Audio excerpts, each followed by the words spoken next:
En la reforma energética tiene la misma forma que cualquier otra explotación de gas o de petróleo. Entonces, en el caso del shale gas, del fracking, una empresa, por ejemplo, de Estados Unidos que tiene ahora ya la experiencia de hacer fracking en Estados Unidos, viene a México, solicita autorización para la explotación, o la Comisión de Hidrocarburos abre una licitación, digo licitación entre comillas porque también puede haber asignaciones, y entonces dice, a ver, la región de Coahuila, ¿quién la va a explotar? Y entonces vienen 3 empresas estadounidenses y dicen, yo la quiero explotar. La Comisión Nacional de Hidrocarburos establece un contrato con ellas. ¿Cómo es este contrato? Pues tiene distintas posibilidades. La que es más probable que ocurra es un contrato en donde la empresa privada se queda con el gas, le da una contraprestación al gobierno mexicano y ese gas lo vende directamente a los industriales, por ejemplo, del norte de la República, o a CFE o a otras empresas generadoras de electricidad. Entonces, un recurso natural que le pertenece a la nación, que ahora es muy curioso porque dicen que solo le pertenece a la nación el recurso que está en el subsuelo, pero en el subsuelo en realidad el recurso no vale. El recurso vale en el momento en que tú lo explotas, y a partir de que sale a las superficies, entonces ya le pertenece a un privado. Entonces estas empresas explotarán de esta manera, pues enriqueciéndose con el recurso nacional y sin considerar pues todos los impactos ambientales que vienen asociados, porque en realidad no hay ninguna regulación en particular para el fracking en el país en términos ambientales. Grandísimas ganancias y ellos van a controlar el precio al final. Y además, digamos, la apropiación del territorio que al final van a tener sobre el territorio nacional. Hay 6 cuencas principales de lutitas en el país, que son la cuenca de Chihuahua, que afecta una franja fronteriza bastante amplia, que baja desde Ciudad Juárez por el río Bravo hasta el estado de Coahuila. Es la cuenca de Chihuahua que ahorita se encuentra en exploración. Está la cuenca de Burgos, que es muy famosa, que abarca una muy buena parte de los estados de Coahuila, Nuevo León y Tamaulipas. La cuenca de Burro y de Picachos, que están en la región fronteriza de Coahuila con Estados Unidos.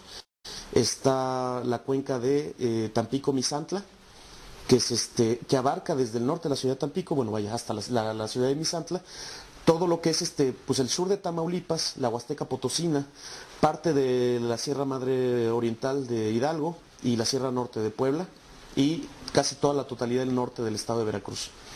Y por último, la cuenca de Veracruz, que parte desde el puerto de Veracruz y baja hasta el sur del estado, abarcando la región fronteriza con el estado de Oaxaca. Entonces, estas son las zonas que se encuentran en riesgo en México. Y donde ya parece inminente la explotación es precisamente los estados de Coahuila y Nuevo León, donde hasta inclusive los gobernadores han hecho anuncios importantes en el sentido de querer recibir pues inversión privada, tanto nacional como extranjera, para comenzar a llevar a cabo las explotaciones de yacimientos de lutitas en sus estados. En regiones donde ya existe un estrés hídrico, donde ya hay una falta de agua para poder realmente dar acceso a agua potable a la población, lo cual está totalmente en contradicción con la reforma de febrero de 2012, donde se reconoce el derecho humano al agua y saneamiento y hoy en día pues está en total contradicción con las reformas energéticas y con esa tecnología o esta exploración de hidrocarburos no convencionales. La Alianza Mexicana contra el Fracking hizo unas solicitudes de información a Secretaría de Energía, a Petróleos Mexicanos, Comisión Nacional de Hidrocarburos.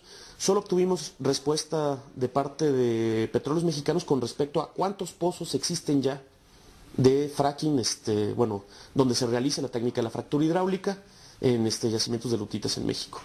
Pemex nos respondió que existen 20 pozos que ya se encuentran activos. La gran mayoría de estos se encuentran en el estado de Coahuila y unos cuantos en Nuevo León y Tamaulipas. Ahora bien, probablemente ya sean más, pero bueno, 20 pozos no es nada, son apenas primeros intentos exploratorios por ver qué es lo que hay en estas grandes cuencas. Lo que sucederá en un momento dado, si se llega a empezar a explotar intensivamente esta técnica, estaremos viendo pues, decenas de miles de pozos a lo largo y ancho del país. Y en una sola, por ejemplo, en una sola explotación, si uno ve las fotos de cuencas en Estados Unidos, la cuenca de Barnett que se encuentra, por ejemplo, en la zona cerca de la zona metropolitana de Dallas-Fort Worth, la cuenca de Marcellus que se encuentra en los Apalaches, uno ve fotografías satelitales y no son pozos aislados, parece inclusive un circuito de computadora, pues desde el aire, cómo se encuentran todos estos pozos dispersos a una distancia bastante cercana unos de otros, porque estas explotaciones son intensivas en el uso de terreno, pues, y afectan pues grandes regiones de un país determinado. Y ahora pues es lo que sucederá probablemente en los próximos años en el norte de México y en el oriente. El gobierno mexicano generó un esquema de dependencia del gas, particularmente para la generación eléctrica y para muchas industrias. Desde finales de los 80s y durante todo la época de los 90s, finales de los 90s y después a partir del 2000, no hubo una diferencia entre la política energética de los gobiernos del PRI y de los gobiernos del PAN. De pronto pues se dieron cuenta que no había suficiente gas en México, ¿no? Qué ridículo, es decir, hoy hablan de la seguridad energética y el problema de la seguridad energética y son ellos mismos los que están ahora los que diseñaron la política energética en el país de hace unas décadas.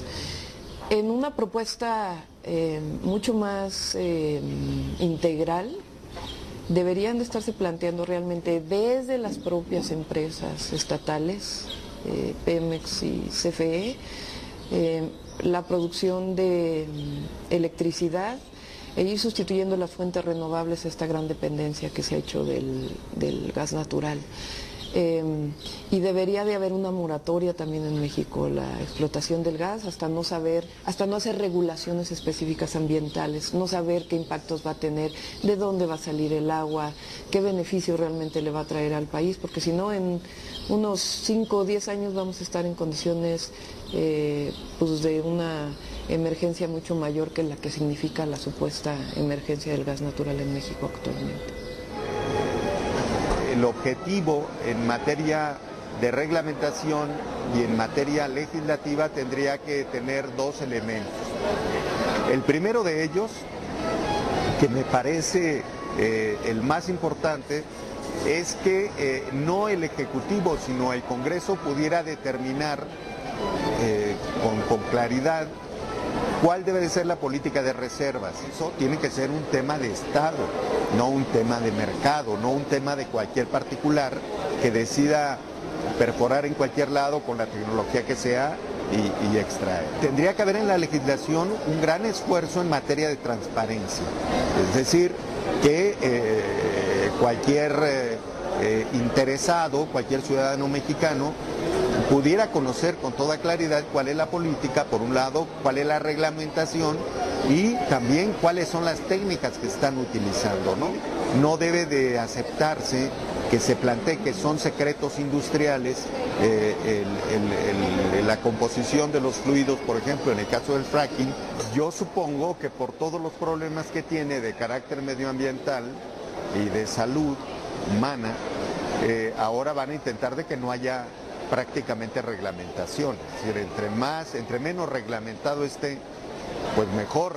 Ahora también se están discutiendo al interior de la Semarnat si es pertinente llevar a cabo la construcción de una norma oficial mexicana específica para la fractura hidráulica.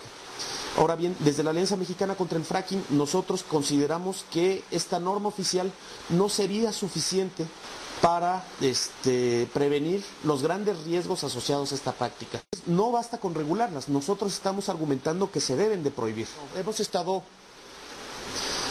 participando, acercándonos a congresistas para promover la prohibición de esta práctica a través de dos iniciativas que se encuentran ahorita en diputados y en el Senado.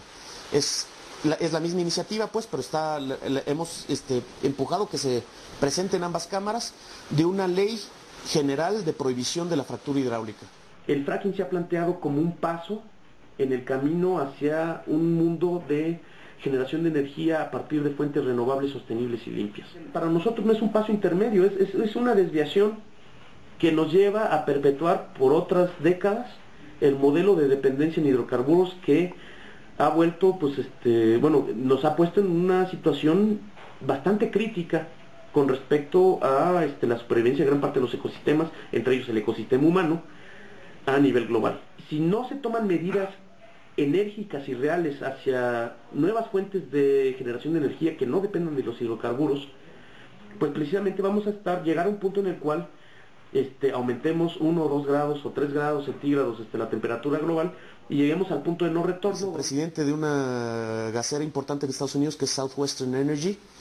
El vicepresidente acaba de reconocer las graves implicaciones que tiene esta técnica en términos de calentamiento global. Ahí debería apostar el Estado mexicano todas sus cartas en proyectos solares, eólicos, ahora sí que maremotriz, energía maremotriz y geotérmicas, que me parece que son las 4 más sostenibles. Habiendo observado lo que ocurrió en Estados Unidos en los últimos 15 años, muchos países están, bueno, por lo menos la sociedad de estos países está resistiéndose a la entrada de estos proyectos. Y esa resistencia ha conducido a que en Francia y en Bulgaria esté completamente prohibida la fractura hidráulica. En otros países como Alemania, Gran Bretaña, Sudáfrica e Irlanda, entre otros, se ha declarado una moratoria a nivel nacional sobre este tipo de proyectos. En Gran Bretaña ya acabó la moratoria, pero digamos en un momento dado, en los otros países sigue vigente, donde dicen no vamos a permitir que se realice esta práctica hasta que no haya pruebas científicas de que se puede realizar sin provocar daños. Y hay muchísimas provincias o gobiernos subnacionales, ya sea provincias, estados, o condados o ayuntamientos en diferentes partes del mundo donde se ha prohibido o regulado la práctica.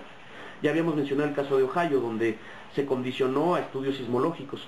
Pero, por ejemplo, en la provincia de Quebec, en Canadá, está completamente prohibido. En Cataluña se encuentra completamente prohibido el fracking, en algunas zonas de Italia, en muchísimos, y de verdad, estamos hablando de decenas de condados en Estados Unidos, y en algunos casos estados como Vermont y el estado de Nueva York, está regulada, o digamos, no se puede realizar el fracking plenamente en estos estados, pues. Entonces la tendencia va hacia la regulación o hacia la restricción o hacia la prohibición de la técnica, pues. Y en México nuestra tirada es no omitir todas estas experiencias internacionales y más bien encaminar al país hacia la prohibición de la práctica y hacerlo antes de que empiecen las afectaciones. Desgraciadamente parece ser que vamos a tener que, y como van las cosas ahorita, la tendencia actual parece ser que va a ser hasta que se abran toda una serie de pozos y empiecen a verse afectadas profundamente la vida de varias personas al norte y al oriente del país, vamos a empezar a reaccionar.